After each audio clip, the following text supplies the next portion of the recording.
Hello, welcome to Oxford Heirlooms. Okay, so I have been to the ironing board and I pressed the bottom of the leg edge openings on both leg.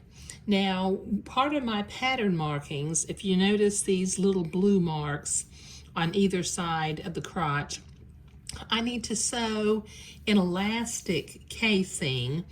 In my stitching, I need to stop and start at the level of the little blue mark, going backward and forward a time or two to hold it in place. Now I'm going to start with this leg, okay? And I think what I'm going to do is I'm going to turn this inside out so that I can sew on the purple without having a layer underneath me. Okay, so I'm going to start at this little blue mark and I'm going to sew an elastic casing about 3/8 of an inch away from the folded edge. So I'm going to start, let's see, let me find my 3/8 of an inch mark. There we go. Okay, and I'm going to go forward and backward a couple of times to anchor that elastic casing in place.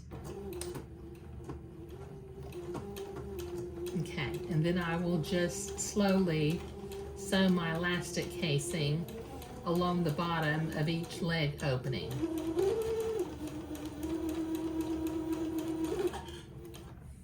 Because I'll be running 1/4 inch elastic through here in a little bit.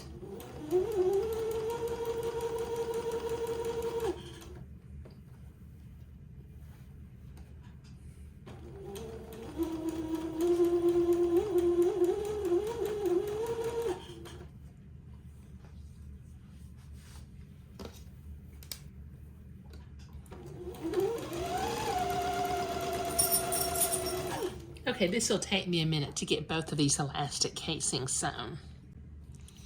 Okay, so I have sewn elastic casings on both leg openings and I stopped at the little blue mark on either side of the crotch. Now normally, normally I use my elastic grabber to thread elastic, but where this is, I'm going to have to use a safety pin. So my pattern calls for 2 pieces of 1/4 inch elastic. Since this is a 24-month size, I'm going to make them at 10.5 inches. Set my extra elastic off to the side. Just about out of 1/4 inch elastic. Okay, now I've got a little safety pin. And I'm going to put my safety pin through one end of the elastic, and then I'm going to reach inside between the outside and the lining and start pushing it through that little elastic casing. But I'm going to have to be careful that I don't push it through too far, because once the end becomes level or the same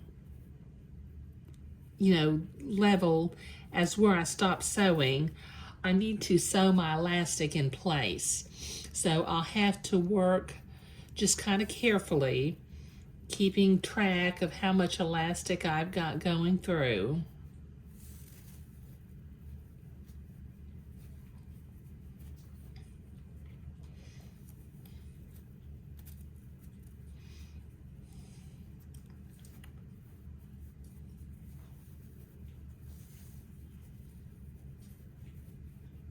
There's my end right there, so I gotta go a little bit farther.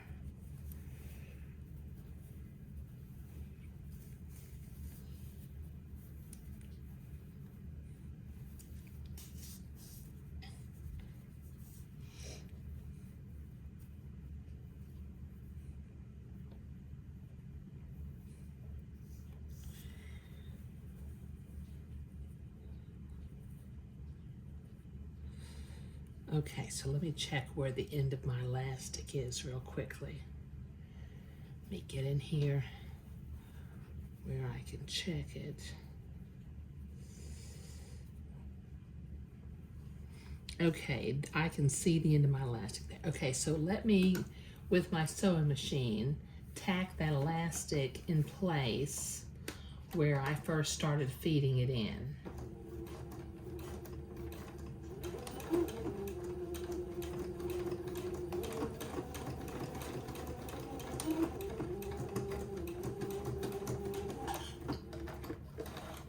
Okay.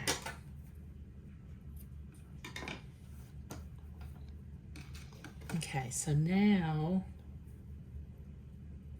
got that in there. I can continue to feed it around.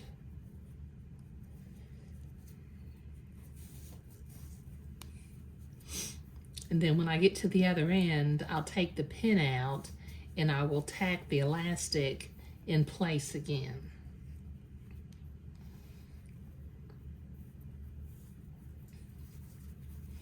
Go inside, grab that safety pin. I tell you what, it makes you kind of realize why people don't make a lot of these little bloomers and shorts. They're a lot of work. Okay, so let me tack that down and then I'll reach in and take my safety pin out.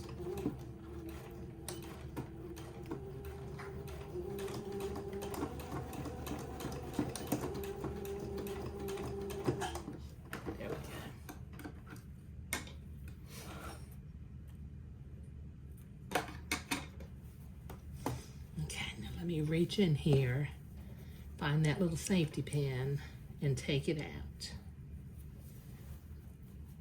Okay, there we go. Okay, nice. Okay, that's starting to look like a little bloomer leg, isn't it? If I stretch it, the elastic kind of gathers all the way around the bottom of the leg. Okay, I know it's inside out, but you can still kind of see that it's blasting up. Okay, so I need to do that for the other leg, so that'll take me a minute. Okay, so both legs are done, and those are beginning to look like little bloomer shorts. The next thing I'll start working on will be the waistband, but what I was doing in this video was creating the elastic casings and running the elastic through. So thank you.